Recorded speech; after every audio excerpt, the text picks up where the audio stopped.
La Chine malmène ses voisins depuis des années, grâce à la taille de son armée et à l'argent chinois.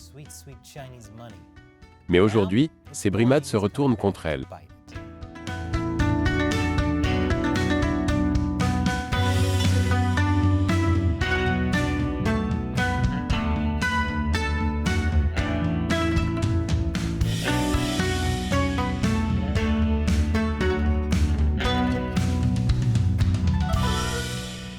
Bienvenue sur Chine non censurée, je suis Chris Chappell. Nous assistons à un changement majeur dans l'équilibre des forces contre le Parti communiste chinois. Les voisins de la Chine, dont beaucoup étaient auparavant amicaux ou du moins non hostiles à la Chine, commencent à prendre conscience de la menace chinoise. Et ils réagissent. L'Australie renforce ses forces armées en réponse à la Chine. Les Philippines, sous la houlette du nouveau président Ferdinand Marcos Jr., ont renoué des liens plus étroits avec les États-Unis, permettant ainsi aux États-Unis d'étendre leur présence militaire dans le pays. Même des pays qui se détestent en quelque sorte, comme le Japon et la Corée du Sud, ont fait équipe en raison de la menace chinoise. Ne vous méprenez pas, la Chine exerce toujours une grande influence économique dans la région. Elle est toujours fortement ancrée dans l'économie de nombreux pays, grâce à tous les produits bon marché qu'elle fabrique. En fait, la Chine reste le premier partenaire commercial de ces pays. Oui, même pour Taïwan. Je suppose que la menace constante d'une invasion et de camps d'internement ne suffit pas à dissuader certaines personnes de faire des affaires avec la Chine. Mais cela ne suffit plus pour que nombre d'entre eux fassent des courbettes à Pékin. Ou du moins pas comme avant. Prenons l'exemple de la Corée du Sud. La Chine est de loin son principal partenaire commercial. La Corée du Sud et la Chine partagent également des griefs historiques à l'égard du Japon pour les atrocités qu'il a commises avant et pendant la Seconde Guerre mondiale. Par exemple, en 2018, la Cour suprême de Corée du Sud a ordonné à certaines entreprises japonaises d'indemniser les Sud-Coréens qu'elles avaient exploités pour le travail forcé pendant la Seconde Guerre mondiale. Des manifestations ont également eu lieu en Corée du Sud contre le projet du Japon de rejeter dans l'océan l'eau de son réacteur nucléaire de Fukushima. Mais il s'agissait peut-être moins de la Seconde Guerre mondiale que de la crainte de voir apparaître des poissons à trois yeux. Et puis il y a les désaccords territoriaux qui opposent les deux pays depuis des décennies. On pourrait penser que deux grandes démocraties libérales si proches l'une de l'autre seraient en bons termes. Mais depuis des décennies, ce n'est pas le cas. Le Parti communiste chinois a certainement exploité cette question pour empêcher la Corée du Sud et le Japon de faire équipe contre la Chine aujourd'hui. Mais après des années d'animosité entre les deux pays, la Corée du Sud et le Japon enterrent la hache de guerre. Principalement parce que s'ils ne le font pas, la hache de guerre pourrait leur tomber dessus, si vous voyez ce que je veux dire. Le président sud-coréen Yoon Suk-yeol s'est rendu à Tokyo en mars. Le premier ministre japonais, Fumio Kishida, s'est rendu à Séoul au début du mois. C'est la première fois en 12 ans qu'ils se rencontrent régulièrement à haut niveau.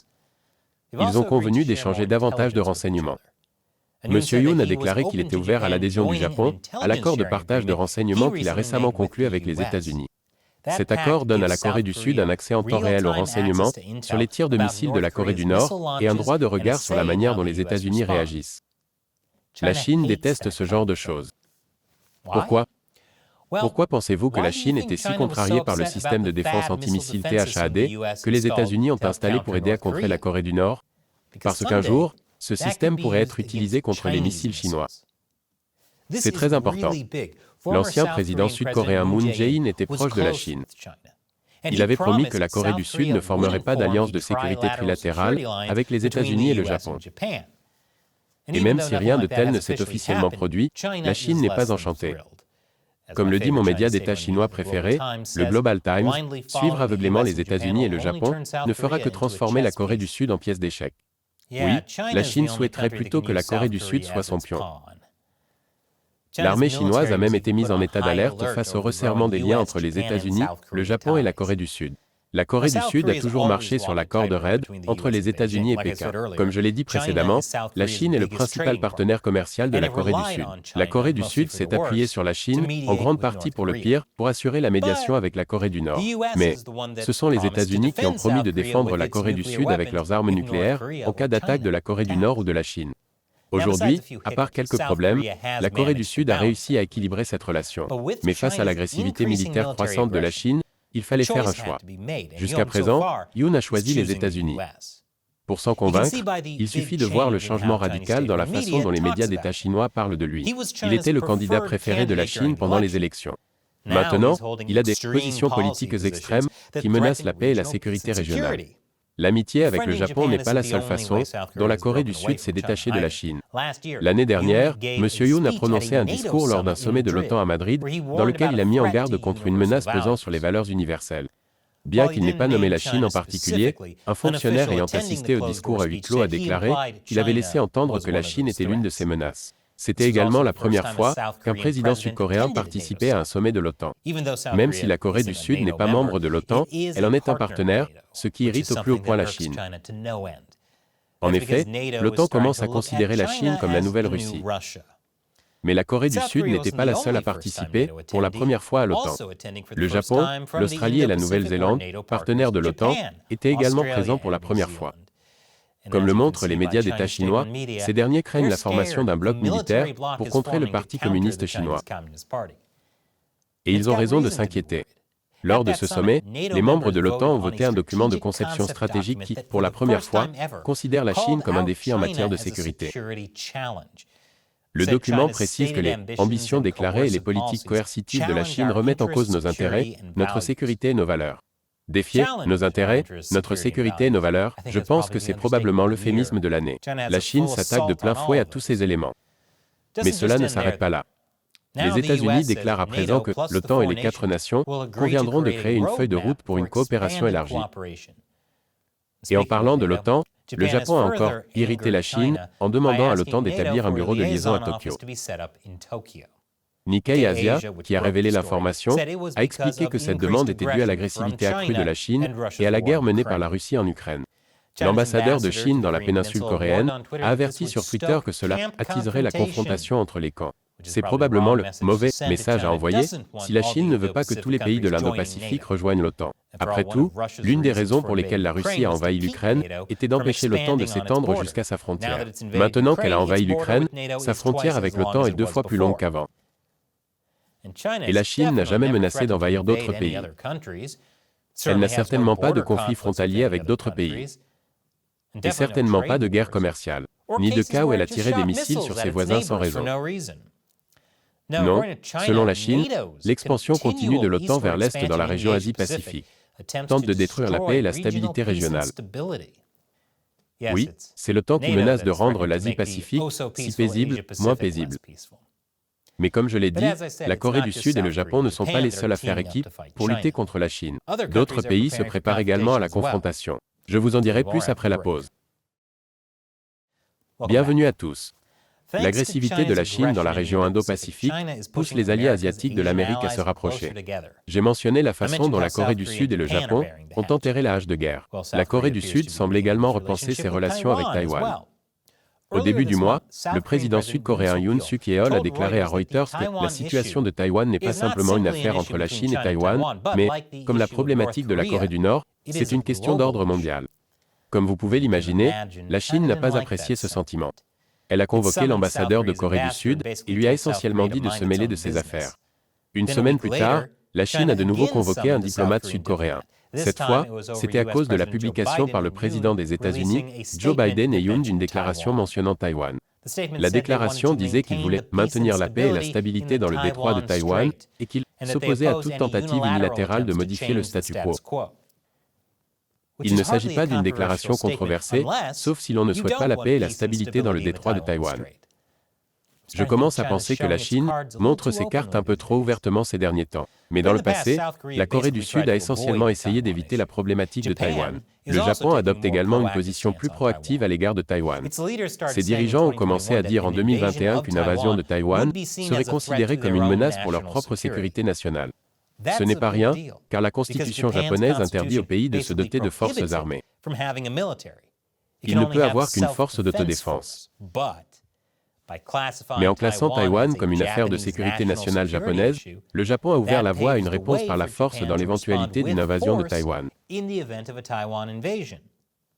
Depuis lors, le Japon a formalisé ce point de vue dans plusieurs documents de politique générale, notamment dans sa stratégie de défense nationale la plus récente. Et grâce à la Chine, le Japon a annoncé l'année dernière un plan visant à doubler son budget militaire.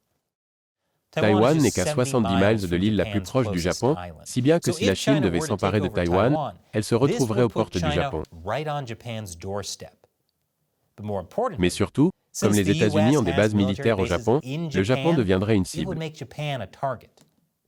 L'autre grande préoccupation du Japon est l'accès au transport maritime.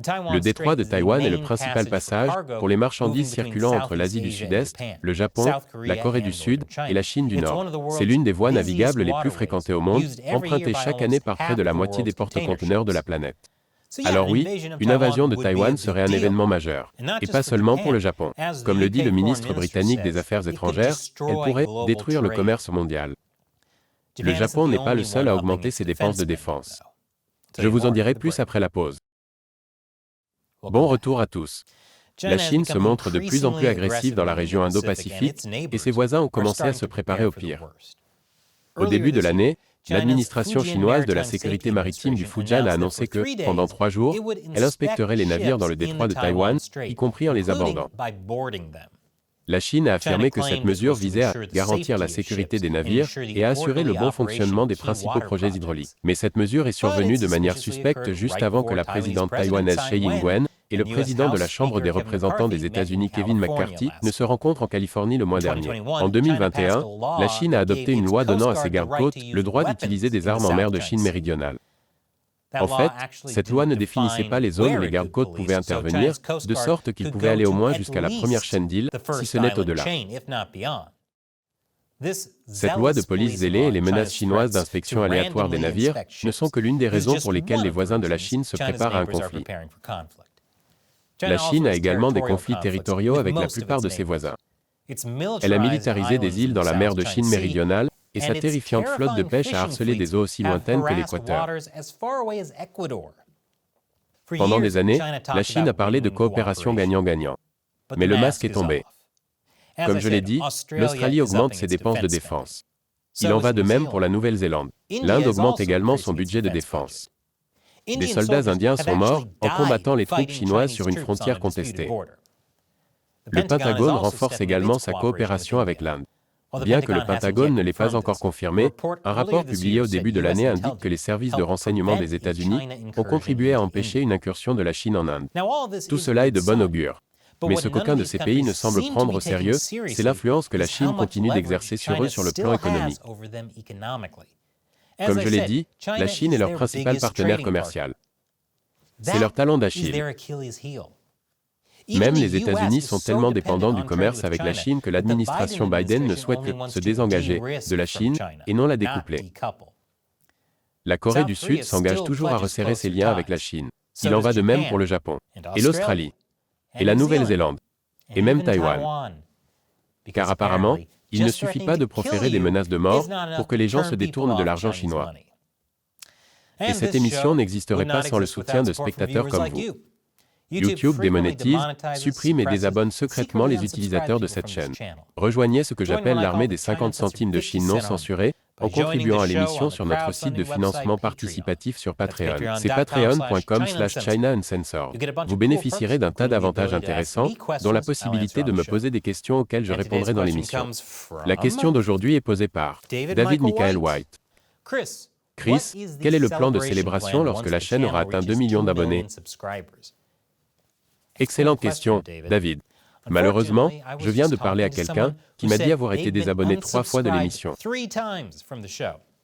C'est YouTube qui l'a secrètement désabonné. C'est ce que les gens me disent tout le temps. Non seulement YouTube désabonne activement les gens, mais il n'informe pas les abonnés des nouveaux épisodes, même si la cloche de notification est activée. Pour une raison ou une autre, YouTube fait tout ce qu'il peut pour empêcher la Chine non censurée de se développer. Je ne sais donc pas quand nous atteindrons les 2 millions d'abonnés. Mais l'avantage de contribuer à l'émission sur Patreon, en plus d'être la principale source de financement de Chine non censurée, c'est que Patreon vous avertit à chaque fois qu'un nouvel épisode sort. Vous n'en manquerez jamais un parce que YouTube ne vous l'a pas dit. Alors rejoignez-nous sur patreon.com/China Uncensored. Il suffit $1 par épisode, où vous pouvez fixer une limite mensuelle. Mais prenez le temps de vérifier que vous êtes toujours abonné sur YouTube. Le mieux est de le faire régulièrement. Merci pour votre question et votre soutien de longue date, David. Et merci de nous avoir suivis. Encore une fois, je suis Chris Chappell. À la prochaine fois.